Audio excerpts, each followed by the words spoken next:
네, 이번 시간에 플롯이라고 하는 거에 대해서 알아볼게요. 설명드리기 전에 예제를 먼저 보시죠. 자, 첫 번째 예제를 실행해보면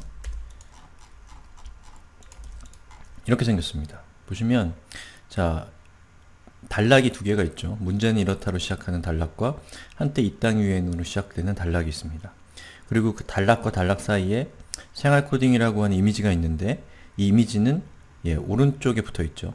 그리고 왼쪽에 보시면 두 번째 단락, 한때 이 땅 위에는 컴퓨터 학원이 국영수학원만큼 있었에서 다가 줄바꿈이 됐죠. 지금 왼쪽에 있는 이 두 번째 단락에 들어있는 텍스트가 이미지를 피해가면서 흘러가고 있다는 겁니다. 바로 이것이 플롯 효과입니다. 자, 여기 예제를 같이 한번 보시면 불필요한 코드가 있네요.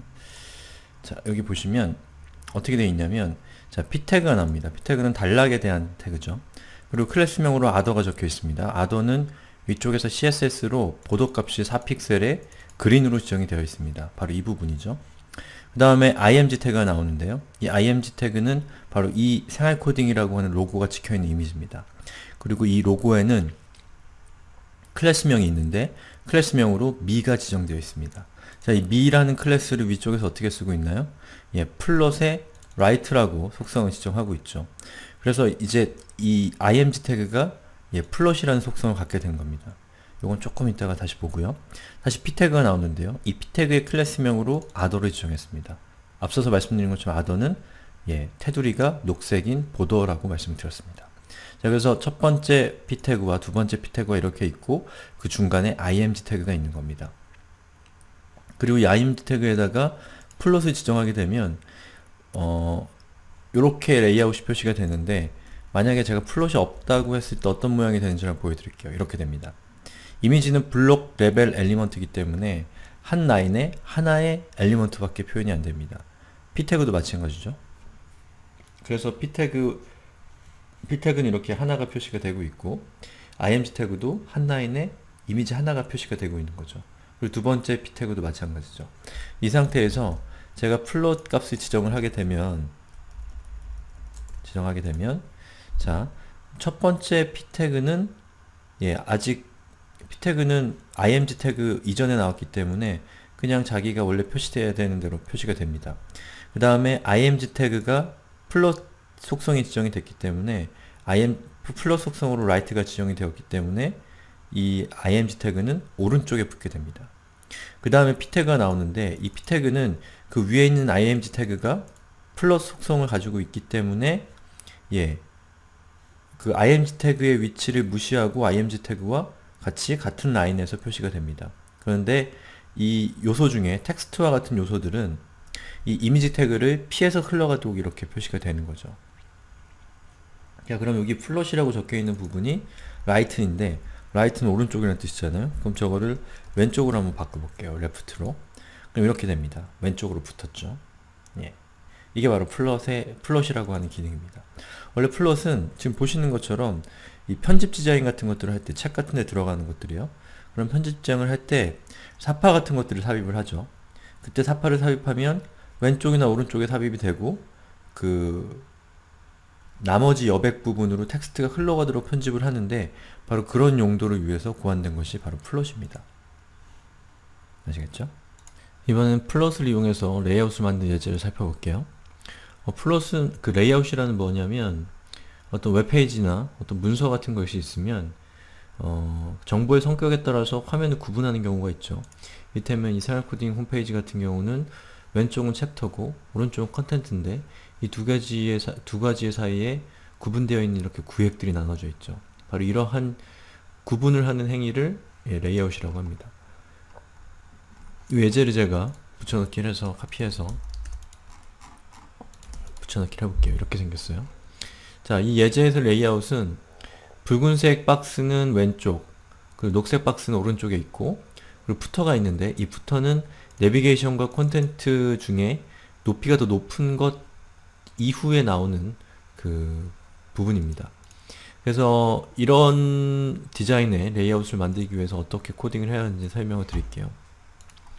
자, 우선 body 밑에 div 엘리먼트가 있는데 이 div 엘리먼트는 클래스명이 래퍼입니다.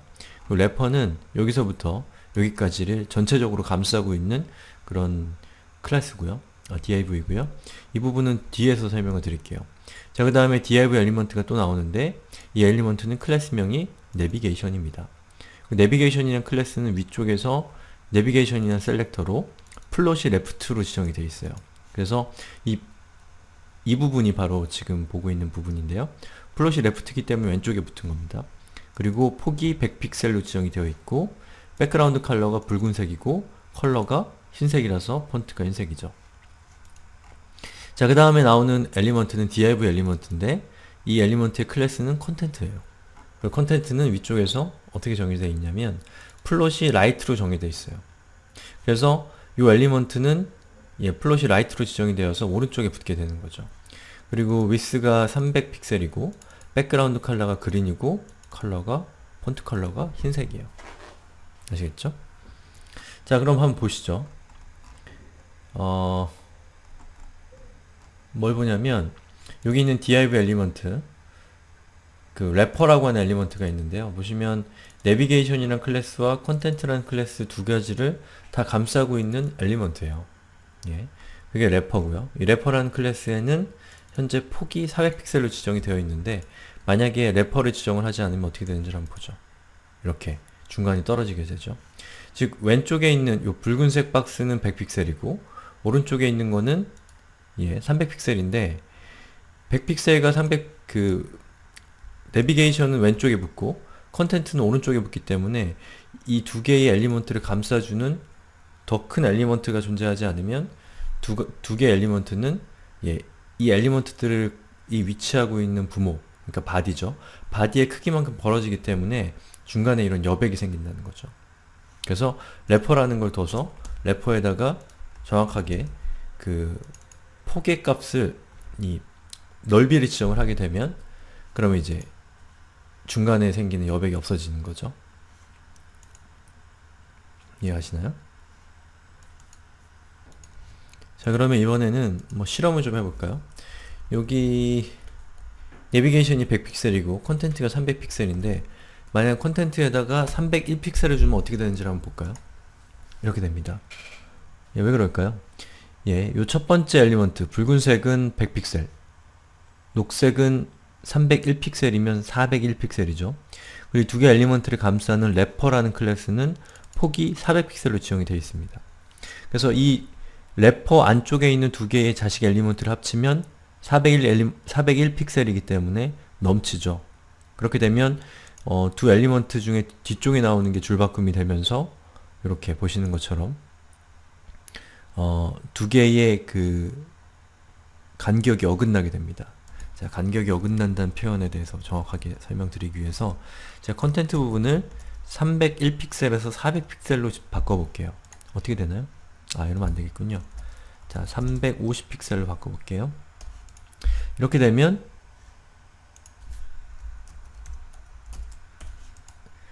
이렇게 어긋나게 되는데 어긋난 길이가 50픽셀이 되는 겁니다. 아시겠죠? 플롯 지정했을 때는 그 플롯으로 지정된 엘리먼트들이 그 엘리먼트들이 속해 있는 부모 엘리먼트의 폭 안에 있을 때에만 나란하게 수평으로 배치가 되는 거고요. 만약에 그 폭을 넘어서게 되면 줄바꿈이 자동으로 된다는 사실을 꼭 명심해 주시고요. 자, 그렇습니다. 그 다음에 이제 살펴볼 거는 여기는 이 푸터 부분인데요. 한번 보죠. 마지막으로 나오는 엘리먼트에 보면 클래스명이 푸터라는 엘리먼트가 따라옵니다. 컨텐트는 푸터라는 텍스트를 가지고 있죠. 근데 이 엘리먼트가 지금 이렇게 표시가 되기 위해서는 어떤 처리를 해줘야 돼요. 어떤 처리를 해줬냐? 이 푸터 엘리먼트는 클리어를 보스라고 하는 값으로 지정을 했습니다. 만약에 이 값이 없으면 어떻게 되는지 한번 보시죠. 이렇게 됐어요.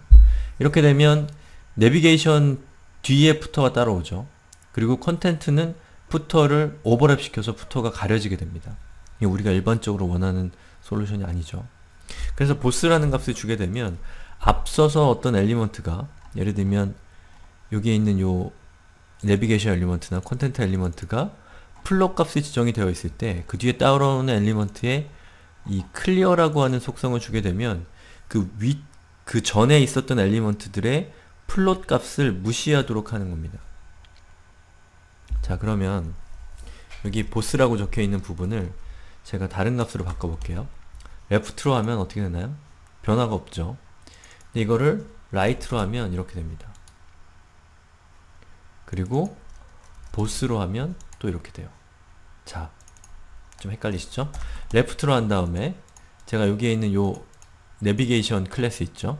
이 클래스에다가 높이 값을 한번 줘볼게요. 그래서 이 붉은색 영역이 이 녹색 영역보다 더 길게 만들어 볼 거예요.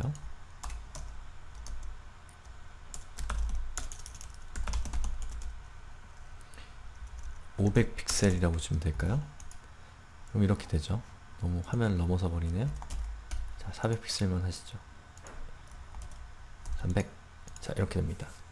자, 푸터의 클리어를 레프트로 주니까 예, 이 내비게이션 이 붉은색 부분이 왼쪽 플러스의 속성으로 레프트가 지정이 되어 있죠.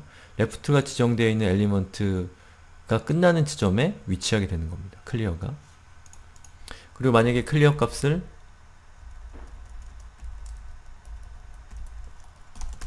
right로 주게 되면 이렇게 붙게 되는 거죠.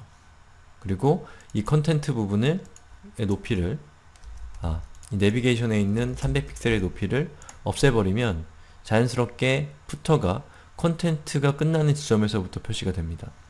그리고 보스를 하게 되면 이 이전에 나오는 엘리먼트 중에 뭐가 됐건 간에 길이가 더 긴 엘리먼트가 끝나는 지점에 그 엘리먼트가 표시가 되게 되는 겁니다. 이게 바로 클리어의 용법입니다. 아시겠죠? 자, 그 다음에는 플러스 활용에 대해서 좀 살펴볼게요. 요 예제는 이런 겁니다. 자, 예제를 카피해서 붙여넣기를 하면 여기 한이라고 하는 텍스트가 처음에 크게 나오고 때 이 땅 위에는 컴퓨터 학원이 국영수학원만큼 있었다. 지금은 이 수요가 대학이나 직업학원으로 단일화되었다. 라고 나오죠. 요거 이미지랑 똑같은 예제예요. 요걸 어떻게 했을까요? 바로 여기 예제를 보시면 요 텍스트들 중에서 첫 번째 나오는 텍스트, 한이라고 하는 텍스트를 div 엘리먼트로 감싸고 거기다가 first라는 클래스를 줬어요. 그리고 first라는 클래스에다가 플롯 값으로 left를 지정했기 때문에 이 한이라고 하는 요 텍스트가 한이 왼쪽으로 플롯되면서 나머지 때 이 땅 위에는 컴퓨터 학원이 국영수학원만큼 있었다 같은 텍스트들이 이 한이라는 텍스트를 피해서 흘러가도록 되는 거죠. 그리고 폰트의 사이즈를 30픽셀로 줬기 때문에 한이 지금 이 텍스트 기준으로 했을 때 두 줄에 걸쳐서 나오는 거죠. 만약 이걸 60으로 하면 이렇게 되겠죠.